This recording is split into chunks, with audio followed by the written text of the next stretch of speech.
नमस्कार विद्यार्थी मित्रांनो, आज दिनांक 11 ऑगस्ट 2021 आणि आपल्या सेतू अभ्यासक्रमाचा 42वा दिवस. आजच्या सेतू अभ्यासक्रमामध्ये वर्ग 7वा विषय विज्ञान सेमी इंग्रजी.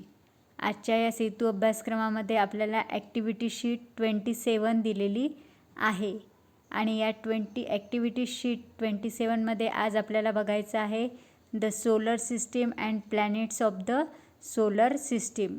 हे जे आहे आज आपण समजून घेणार आहोत. त्याचा रेफरन्स आहे स्टँडर्ड 6 चॅप्टर 16 द युनिवर्स. इयत्ता 6वीचं विज्ञान विषयाचं जे 16वं प्रकरण आहे द युनिवर्स, यामधले हे भाग आज आपल्याला समजून घ्यायचे आहे. कुठले भाग? The solar system and planets of the solar system.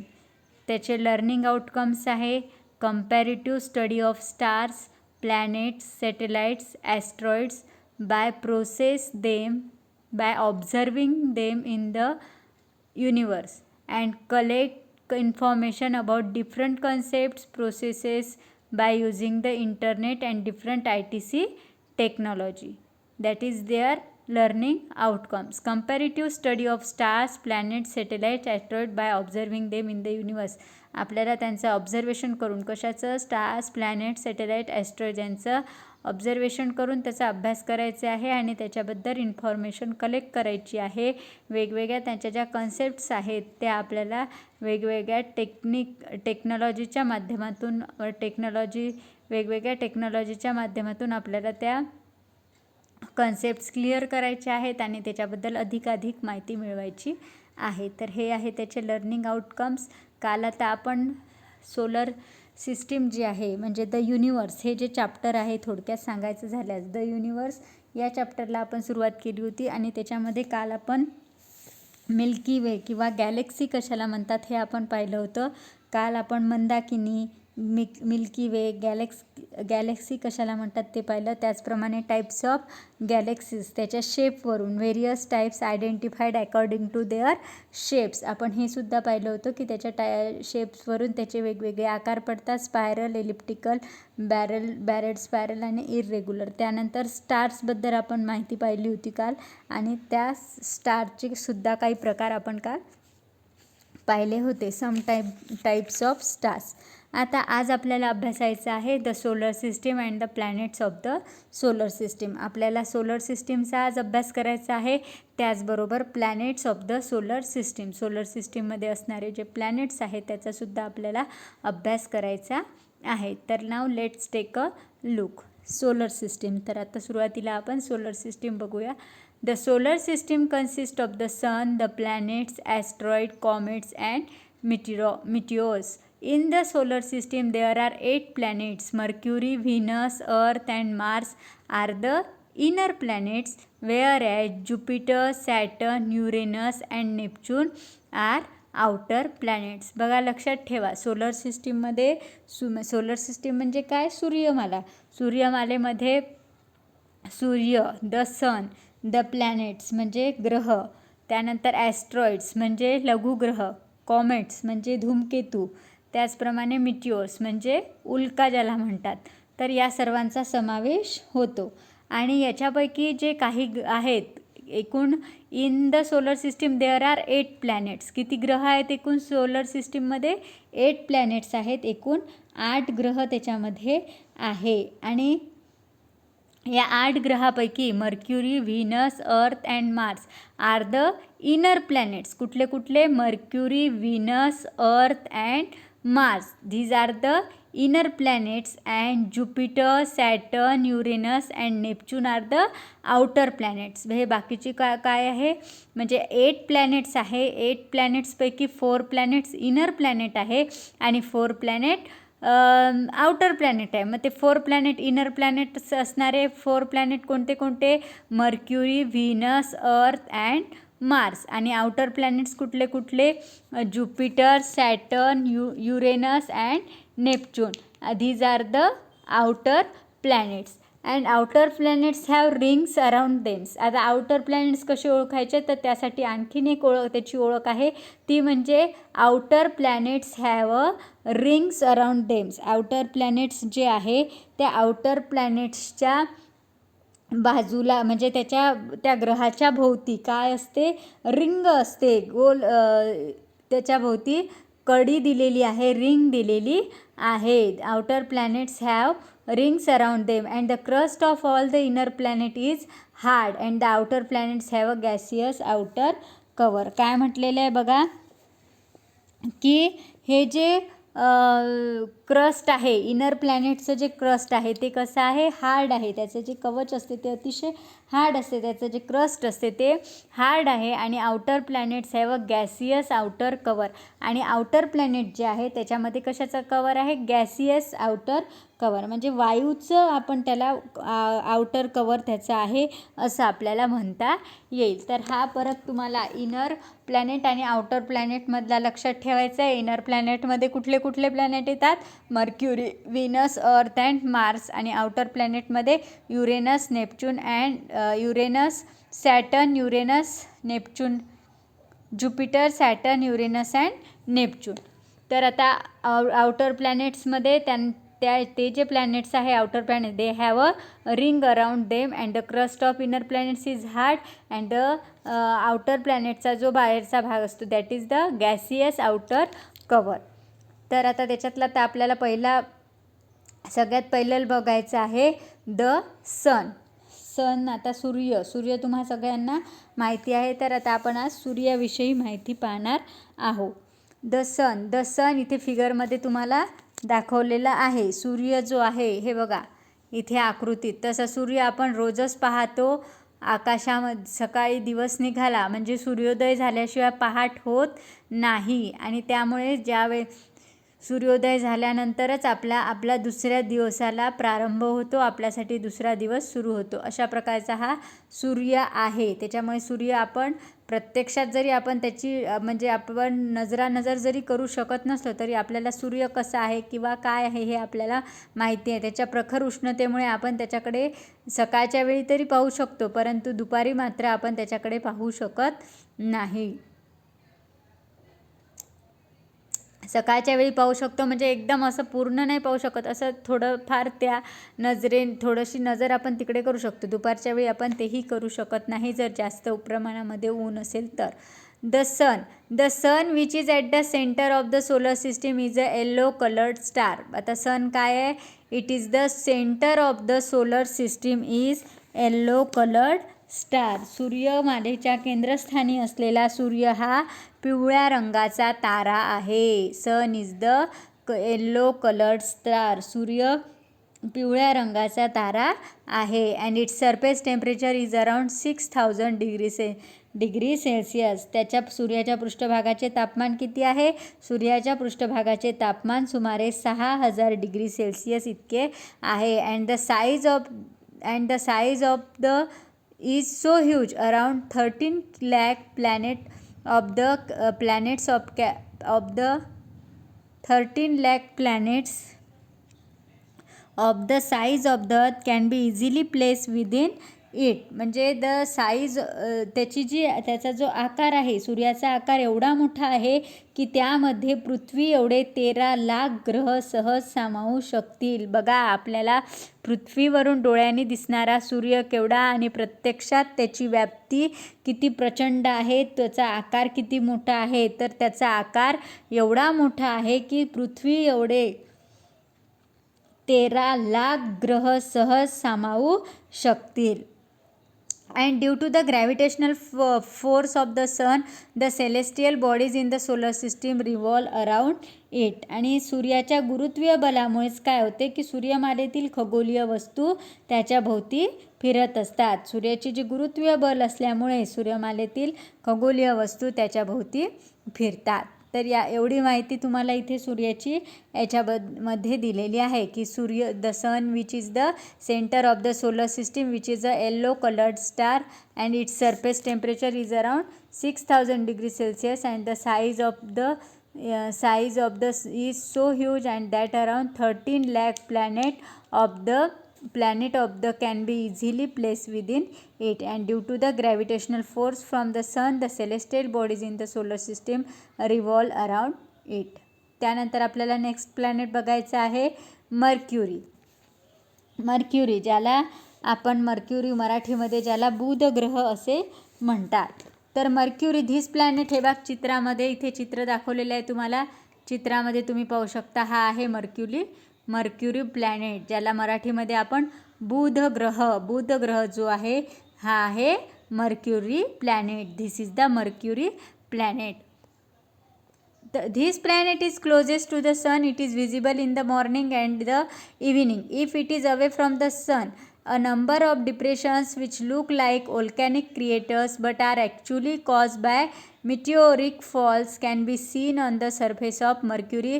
Mercury is the fastest moving planet. आता हा जो मर्क्युरी आहे हा काय आहे, हा सूर्याच्या सर्वात जवळचा ग्रह आहे आणि सूर्यापासून दूर असताना पृथ्वीवरून फक्त सकाळी सूर्याच्या सर्वात जवळचा म्हणजे पृथ्वीपासून तो काय झाला की पृथ्वीपासून दूरचा ग्रह झाला. सूर्यापासून दूर असताना पृथ्वीवरून फक्त सकाळी आणि संध्याकाळी दिसतो आणि तो काय होतो की सकाळच्या वेळेला आणि संध्याकाळच्या वेळेला तो सूर्यापासून दूर जातो म्हणजेच तो पृथ्वीच्या जवळ येतो. त्यामुळे आपण फक्त सकाळी आणि संध्याकाळी हा ग्रह आपल्याला दिसतो.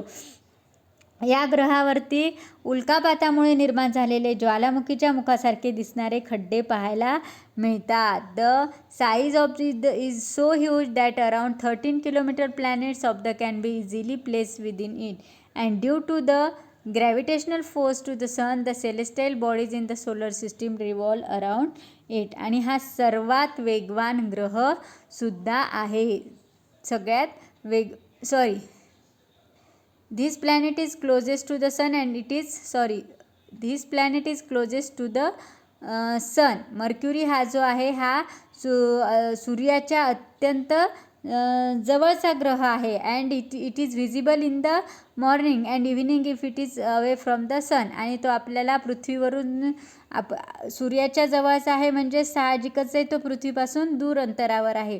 मात्र तो आपल्याला सकाळच्या वेळी आणि संध्याकाळच्या वेळी ज्यावेळेला तो पृथ्वीपासून दूर जातो त्यावेळेला तो आपण पृथ्वीवरून पाहू शकतो. A number of depressions which look like volcanic craters but are actually caused by meteoric falls can be seen on the surface of Mercury and Mercury is the fastest moving planet. सगळ्यात वेगवान ग्रह जो कोणता असेल तर तो आहे mercury. पुढे बघायचं आहे आपल्याला व्हीनस. आता व्हीनस, हे बघा व्हीनसचं चित्र दाखवते मी तुम्हाला. हा आहे व्हीनस ग्रह, याला आपण व्हीनस प्लॅनेट. तर व्हीनस हा कसा आहे, it is the brightest planet in the solar system and it is seen in the sky in the east before the sunrise and in the west after the sunset. It rotates around itself from east to west and it is the hottest planet. आता Venus जो आहे म्हणजे हा जो तुम्हाला इथे चित्रामध्ये मी दाखवलेला आहे this is the Venus planet. आता हा जो प्लॅनेट आहे हा कसा आहे, it is the brightest planet in the solar system. संपूर्ण सोलर सिस्टीममध्ये हा अतिशय तेजस्वी प्लॅनेट आहे, ब्राइटेस्ट प्लॅनेट आहे and it is seen in the sky in the east before the sunrise. सनराईजच्या पूर्वी तो ईस्ट दिशेला म्हणजे पूर्व दिशेला आणि in the west after sunset आणि सनसेटच्या नंतर तो वेस्ट दिशेला म्हणजे पश्चिम दिशेला तो आपल्याला दिसतो. And it rotates around itself from east to west and it is the hottest planet. तो पूर्वेकडून शुक्र हा कसा स्वतःभोवती पूर्वेकडून पश्चिमेकडे फिरत राहतो आणि शुक्र हा सर्वात हॉटेस्ट प्लॅनेट आहे. त्यानंतर पाहायचं आहे आपल्याला अर्थ. इट इज द, आता अर्थ तर तुम्हाला माहीतच आहे पृथ्वी, कारण आपण पृथ्वीवरच राहतो त्यामुळे आता हा ग्रह सगळ्यांना माहिती आहे. तर आता अर्थ जो आहे तर अर्थ पृथ्वी आहे, हे बघा इथे चित्रामध्ये दाखवलेली आहे आणि तसंही तुम्हाला सगळ्यांना पृथ्वी माहिती आहे कारण आपण कुठल्या ग्रहावर राहतो, पृथ्वीवरच आपण राहतो. Earth is the third planet of the solar system. No other planet other than the earth has life on it. As the earth is a magnet, there is a magnetic field around the earth. It diverts the harmful rays from the sun towards the polar region of the earth. काय म्हटलेलं आहे की अर्थ हा जो आहे इथे आकृतीत तुम्हाला दिसत आहे, it is the third planet of the solar system. सूर्यमालेतील हा तिसरा ग्रह आहे. And no other planet other than the Earth has life on it. आणि पृथ्वीशिवाय इतर कुठल्याही ग्रहावर जीवसृष्टी नाही. As the Earth is a magnet, there is a magnetic field around the Earth. पृथ्वी काय आहे? पृथ्वी एक स्वतः चुंबक आहे. त्यामुळे पृथ्वीच्या भोवती काय आहे? चुंबकीय क्षेत्र आहे. आणि या चुंबकीय क्षेत्रामुळे सूर्यापासून होणारे हानिकारक किरण जे आहे ते पृथ्वीच्या ध्रुवीय क्षेत्राकडे वळतात. It diverts harmful rays from the sun towards the polar regions of the earth. Why? Because earth is a magnet and there is a magnetic field around the earth, so it diverts harmful rays from the sun towards the polar region of the earth. Then next planet is Mars. त्यानंतर दिलेला आहे तुम्हाला Mars, ज्याला आपण मराठीमध्ये मंगळ ग्रह असे म्हणतो. बघा इथे चित्रामध्ये आपल्याला पाहता येईल, हा आहे Mars. This is the Mars, ज्याला आपण मंगळ ग्रह असे म्हणतो.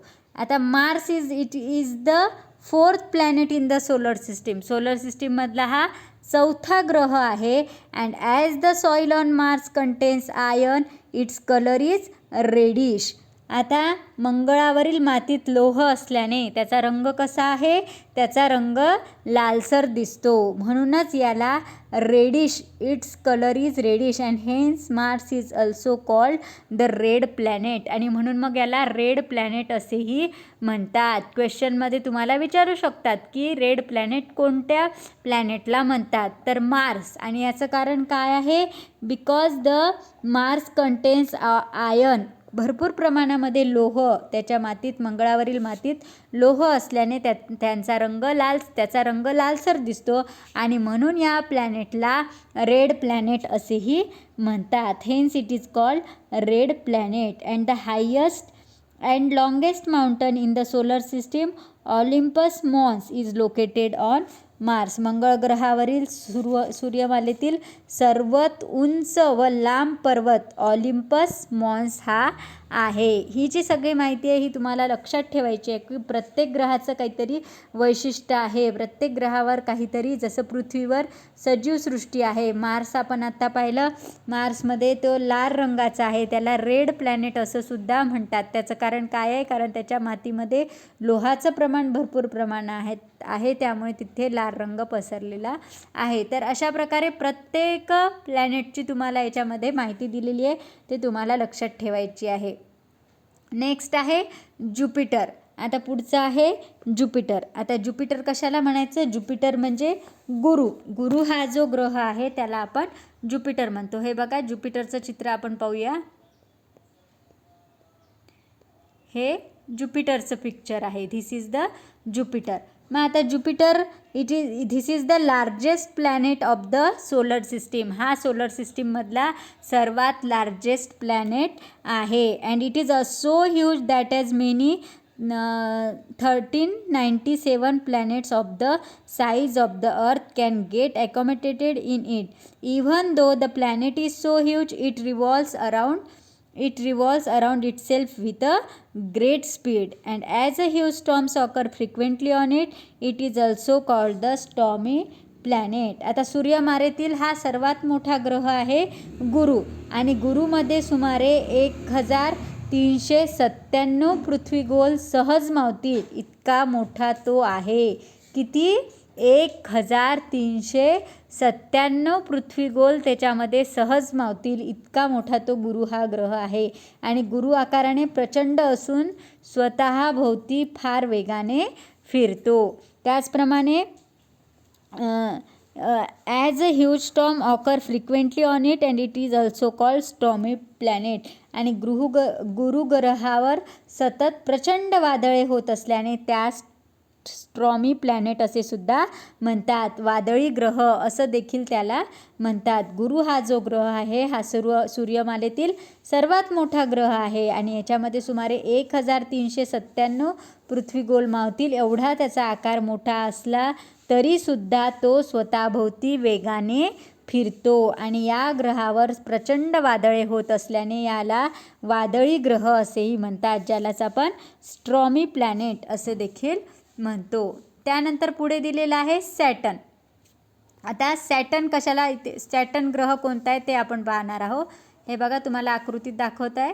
हा आहे सॅटर्न ग्रह, ज्याला मराठीमध्ये आपण शनी ग्रह असे म्हणतो. तर आता सॅटर्न ग्रह म्हणजे काय, तर it is the 6th planet of the solar system. हा सोलर सिस्टीममधला 6व्या नंबरचा प्लॅनेट आहे. And next only to Jupiter is size. आणि याच गुरुग्रहानंतर सर्वात मोठा ग्रह जर कुठला असेल तर तो आहे Saturn. It is considered to be a peculiar planet because of the rings. आणि शनी हा एक वैशिष्ट्यपूर्ण ग्रह आहे कारण त्याच्या भोवती काय आहे, कडी आहे. इथे तुम्ही बघू शकता चित्रामध्ये तुम्हाला दिसत आहे तो ग्रह आहे आणि त्याच्या बाजूला आपल्याला कडी दिसत आहे. त्याच्या बाजूला काय आहे, कडी आहे. तुम्हाला आकृती ते दिसत आहे आणि याआधीसुद्धा तुम्ही टी व्हीत वगैरे पाहिलं असेल की सॅटर्न हा जो प्लॅनेट आहे त्याच्या अवतीभोवती पूर्ण कडी आहे. आणि though it's peculiar planet because of the rings around it, though its mass is 95 times that of the earth, its density is very low. आणि त्याची वस्तुमान जे आहे म्हणजे त्याचं जे मास आहे ते 95 times that of the earth म्हणजे पृथ्वीच्या 95 पट असताना सुद्धा त्याची जी डेन्सिटी आहे ती त्याची डेन्सिटी अत्यंत कमी आहे. Its density is very low and if it were drop in to a sea large enough to hold it, it would actually float in it. आणि समजा एका मोठ्या समुद्रामध्ये जर शनिग्रह टाकला तर तो चक्क तरंगू शकेल. एखादा मोठा समुद्र आहे आणि त्या समुद्रामध्ये समजा कल्पना करा, इमॅजिनेशन करा की त्याच्यामध्ये जर आपण हा शनिग्रह टाकला तर तो त्या समुद्रावर तरंगेल. एवढी त्याचा म्हणजे त्याचं मास जरी जास्त असला तरी त्याची डेन्सिटी काय आहे, त्याची डेन्सिटी कमी आहे.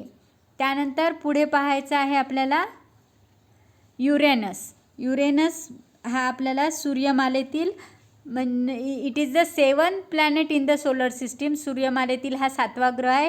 It can not be seen without a टेलिस्कोपशिवाय आपण हा पाहू शकत नाही. दुर्बिणीशिवाय आपण हा ग्रह पाहू शकत नाही, आपल्याला पाहता येत नाही. And it axis is also greatly as it is rolling along in its orbit. आणि युरेनस ग्रहाचा आस खूप कललेला असल्याने तो घरंगळत चालल्यासारखा दिसतो. तो आपल्याला असं वाटत आहे की जणू काही तो घरंगळत आहे का, अशा प्रकारे. यालासुद्धा बारीकशी कडी तुम्ही जर थांबा मी दाखवते. हा जो आहे युरेनस याच्याही, कारण युरेनस ज्युपिटर हे सर्व कसे आहे, हे सर्व आउटर प्लॅनेट आहे. आपण सुरुवातीला पाहिलं आउटर प्लॅनेट आणि इनर प्लॅनेट. तर हे सर्व म्हणजे यांच्यामध्ये कडी असल्यामुळे, रिंग असल्यामुळे याच्यामध्ये सुद्धा बघा तुम्हाला भोवताली याच्या थोडीशी रिंग दिसत आहे. तर हे सर्व काय आहे, आउटर प्लॅनेट आहे. Uranus is the 7th planet in the solar system and it can not be seen without टेलिस्कोपशिवाय आपण हा पाहू शकत नाही. And its axis is so greatly inclined that it appears as if it is rolling down on its orbit. तर हा आहे कुठला प्लॅनेट आहे, हा कुठला ग्रह आहे, दॅट इज युरेनस. त्यानंतर पुढे बघायचं आहे आपल्याला नेपच्यून. आता Neptune it is the 8th planet in the solar system. आता नेपच्यून पाहूया आपण. हे बघा चित्रामध्ये तुम्हाला दिसत आहे हा कुठला प्लॅनेट आहे, Neptune. It is the 8th planet in the solar system and a season on Neptune last for about 41 years. On this planet winds blow with extremely high speed. हा जो नेपच्यून आहे हा सूर्यमालेतील 8वा ग्रह आहे आणि नेपच्यूनवरील एक ऋतू सुमारे 41 वर्षाचा असतो. एक ऋतू किती वर्ष, जसं आपल्याकडे पावसाळा 4 महिने, हिवाळा 4 महिने, उन्हाळा 4 महिने, असे 4 महिने 3 ऋतू असतात. मात्र या ग्रहावर, हा जो नेपच्यून ग्रह आहे या ग्रहावर एक ऋतू, एका ऋतूचा कालावधी किती दिवसाचा आहे? एका ऋतूचा कालावधी सुमारे 41 वर्षाचा आहे. A season on Neptune last for about 41 years. On this planet winds blow with extremely high speed. आणि या ग्रहावर अतिशय वेगवान वारे वाहतात. अतिशय वेगवान वारे याच्यामध्ये वाहताना आपल्याला दिसतात. तर हे सर्व आपण या ग्रहांची माहिती आपण आज पाहिलेली आहे. एकूण किती ग्रह आहेत सोलर सिस्टीममध्ये? There are 8 planets in the solar systems. विचार दे, आपण कुठले कुठले पाहिलेले आहे? तर Mercury, Venus, Mars, Jupiter, Saturn, त्यानंतर Mercury, Venus, Earth, Mars, Jupiter, Saturn, Uranus and Neptune. हे 8 आपण ग्रह पाहिलेले आहे, प्लॅनेट पाहिलेले आहे. यापैकी काही इनर प्लॅनेट आहे तर काही आउटर प्लॅनेट आहे. तर आता इथे तुम्हाला प्रॅक्टिससाठी काही क्वेश्चन्स दिलेले आहे. पटकन आपण शॉर्टमध्ये बघूया. एकदम सोपे प्रश्न उत्तर आहे बघा. Let's practise. Answer the following questions. How many planets are there in a solar system? माहिती आहे तुम्हाला, there are 8 planets in our solar system. Right down the name of the inner planets of the solar system. आत्ताच मी तुम्हाला सांगितलं की solar सिस्टीममधले inner planet कुठले कुठले? Mercury, Venus, Earth and Mars. हे काय आहे? इनर प्लॅनेट्स आहे. Which star is in the centre of the our solar system? सेंटरला कुठला स्टार आहे? द सन. सन हा जो आहे, sun which is at the centre of the solar system. त्याच्यानंतर arrange the following planets in proper order. Proper ऑर्डरने तुम्हाला arrange करायचे आहे की फर्स्ट कुठला, सेकंड कोणता. सोलर सिस्टीममध्ये फर्स्ट प्लॅनेट कुठला, सेकंड कुठला, थर्ड कुठला, हे तुम्हाला करता येईल. आपण पाहिलेले आहे. First Mercury, Venus, Earth, Mars, Jupiter, Saturn, Uranus and Neptune. त्याच्यानंतर identify who I am. The red planet. कशाला म्हणतात रेड प्लॅनेट? कोणत्या प्लॅनेटला म्हणतात रेड प्लॅनेट? कोणत्या प्लॅनेटला म्हणतात रेड प्लॅनेट? आपण पाहिलं आहे आत्ताच. मार्स ह्या जो मंगळ ग्रह जो आहे त्याला कोणता प्लॅनेट म्हणतात? रेड प्लॅनेट म्हणतात.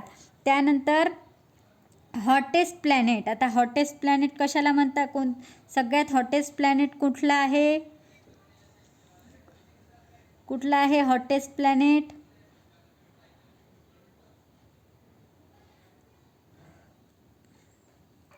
आपण पाहिलेलं आहे सर्वात हॉटेस्ट प्लॅनेट. त्यानंतर हे शोधायचे आहे तुम्हाला.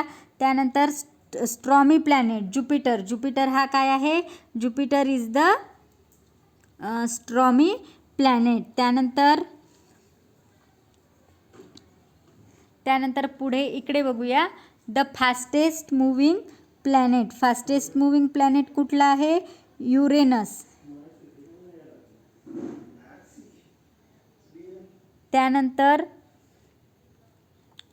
Life sustaining planet, the rolling planet. त्यानंतर आहे life sustaining planet, the rolling planet and the fastest moving planet. हे सगळे आपण पाहिलेले आहे. तुम्ही पुन्हा एकदा व्हिडिओ ऐकायचा किंवा धडा वाचा, त्याच्यामध्ये तुम्हाला दिसेल. आता फास्टेस्ट मूव्हिंग प्लॅनेट कुठला आहे? मर्क्युरी. मर्क्युरी हा जो आहे हा कसा आहे? फास्टेस्ट मूव्हिंग प्लॅनेट आहे. त्यानंतर द रोलिंग प्लॅनेट, युरेनस हा जो आहे हा काय आहे? हा रोलिंग प्लॅनेट आहे. आणि लाईफ सस्टेनिंग प्लॅनेट्स. आता लाईफ सस्टेनिंग प्लॅनेट तुम्ही शोधायचं आणि लिहायचं. सगळ्याचे उत्तरं जवळपास आपण पाहिलेले. एकदम सोपे प्रश्न आहे, काहीही कठीण नाही आहे त्याच्यामध्ये. त्यानंतर दिलेलं आहे using the material you can find in your house, prepare a model of the solar system and name each planet. अतिशय सुंदर तुम्हाला ॲक्टिव्हिटी दिलेली आहे की तुम्हाला तुमच्या घरातलं साहित्य यूज करून तुम्हाला काय करायचे आहे? सोलर सिस्टीम तयार करायची आहे, त्याचं मॉडेल तयार करायचं आहे. सगळ्या विद्यार्थ्यांनी करून बघायचं आहे.